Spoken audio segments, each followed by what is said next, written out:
eu presido hoje o Mercocidades. Fui eleito ano passado. O Mercocidades reúne as cidades do Mercosul e termina meu mandato agora. Então, amanhã, em Buenos Aires, na Argentina, a gente tem a nossa reunião e também aí eu transmito o cargo para o Fernando, que vai passar a presidir pelo próximo ano o Mercocidades. Então, foi um orgulho muito grande a cidade de São Paulo presidir o Mercocidades nesse período, onde a gente pôde tratar muito das questões de sustentabilidade, falar muito das questões de resiliência por conta das mudanças climáticas, levar para as cidades do Mercosul os exemplos positivos nossos aqui da cidade, poder elevar o nome da cidade de São Paulo no Mercosul. Então, foi uma boa experiência, né, que eu termino agora o meu mandato e passo para o Fernando, seu xará, lá, a presidência no próximo ano. Prefeito, o senhor almoçou com o ex-presidente Jair Bolsonaro, né, na casa do Fábio Van Garten. Gostaria de saber o que foi discutido, se foi pautado de repente secretariado, alguma cobrança do ex-presidente em relação a isso. Não, foi um almoço na casa do Fábio Van Garten, que ele organizou basicamente com o pessoal do mercado financeiro, né? É um pessoal que eu não tenho muito contato, não tenho, né, conhecimento lá com eles, e eles me chamaram para ir, aproveitei para poder conversar e escutar um pouco do que eles iriam apresentar ao presidente Bolsonaro. Eu cheguei já no meio da parte que eu peguei, foi o setor comentando muito sobre a alta do dólar, falando sobre a questão do aumento da taxa de juros, falando da inflação, falando que tem 700 bilhões de dólares e que possivelmente podem colocar para vender e aí aumenta a inflação. Essas conversas, esses diálogos de quem é do setor do mercado financeiro. O único que eu conhecia ali era o Ferri e o Flávio, da Riachuelo, né, que estavam lá. Mas demais era uma turma de 30 pessoas colocando lá o presidente Bolsonaro a impressão dele sobre a questão econômica do país, de uma forma bastante pessimista, com muitas preocupações, inclusive alguns colocando a possibilidade da inflação chegar perto da casa de 2 dígitos até o meio do ano que vem, né? Então, foi mais para eu escutar. Eu até fiz uma pergunta, aí a Folha colocou como se eu tivesse feito uma crítica, né? Eu só perguntei se a recomendação da JP Morgan com relação a não aplicar no Brasil e passar a aplicar no México, o que isso impactaria, né, na nossa economia aqui. Foi uma pergunta de pessoas. Até a Folha publicou que eu havia feito uma crítica, eu só fiz um comentário. Mas foi mais para escutar. E não teve uma conversa entre eu e o presidente Bolsonaro ali, né? Eu participei, escutei, teve o almoço e aí eu fui embora.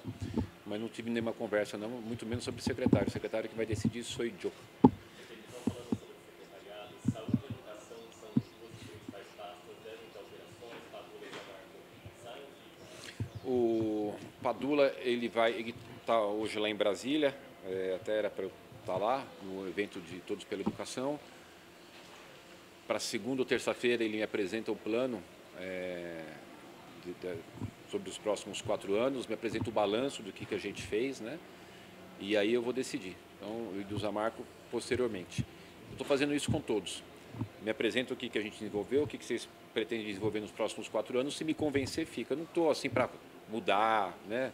Eu tive um comportamento, graças a Deus, de falar para os partidos que eu queria o apoio, mas não podia fazer compromisso com secretaria.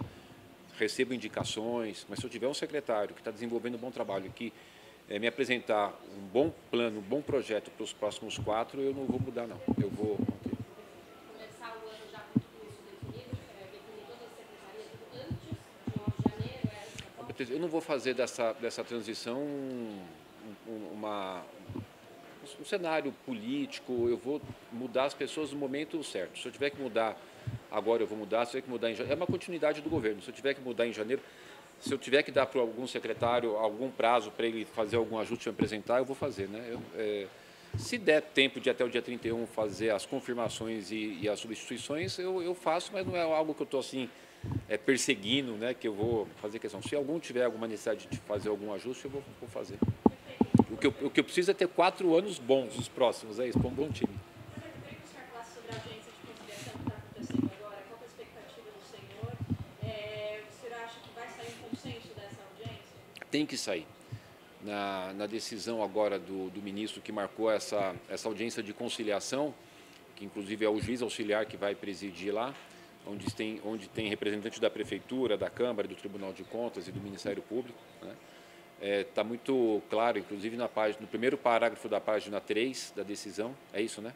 Primeiro parágrafo da página 3, que ele fala que pode ser até extinta, né? Por quê? Porque ele tomou uma decisão que preocupa bastante a gente. Primeiro, que é definir preço, o STF definir preço em concessões e PPPs, né? Isso abala toda a segurança jurídica de uma ferramenta importantíssima para o desenvolvimento dos municípios, estados, do país, né?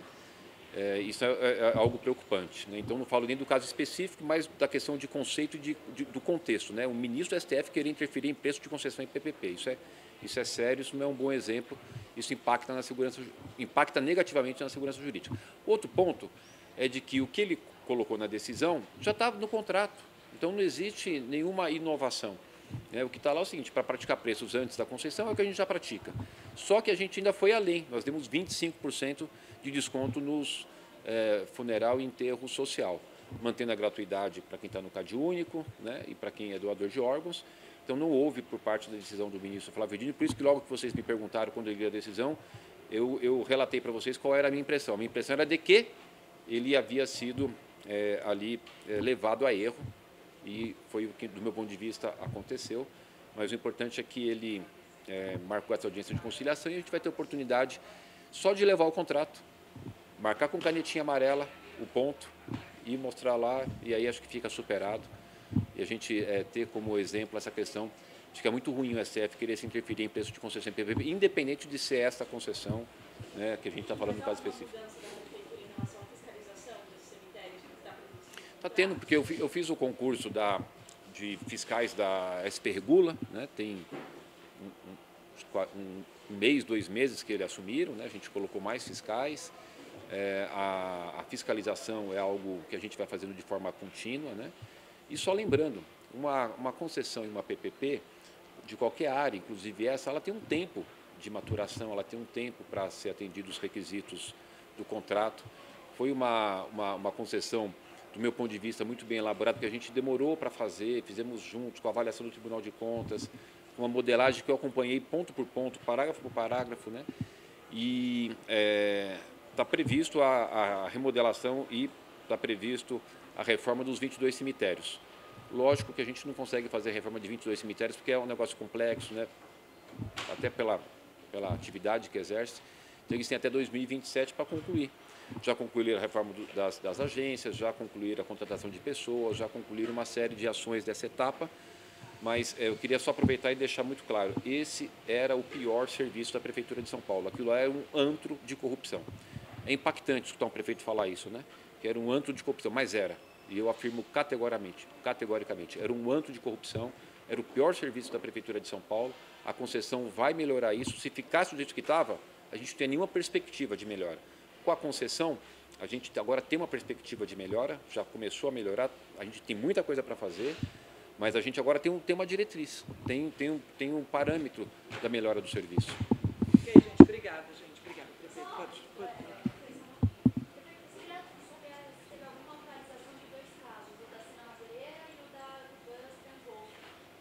Da Sena Madureira, o juiz, nós apresentamos o recurso, o desembargador, ele pediu que o Ministério Público se pronunciasse com relação ao nosso pedido de reconsideração, né?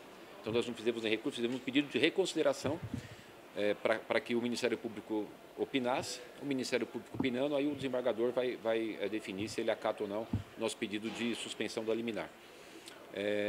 Da UpBuzz e da Transwolf venceu o prazo dos 15 dias para eles responderem, tanto a UpBuzz como a Transwolf. Muito possivelmente até semana que vem o nosso pessoal faz análise dessa defesa, e da análise terão 2 caminhos. Se for uma análise que a defesa seja uma defesa onde a gente entenda que é possível corrigir as falhas e que tem justificativa, aí devolve-se à empresa e termina a intervenção. Se não for convincente a defesa, aí a gente inicia o processo de caducidade. Então, são esses 2 caminhos.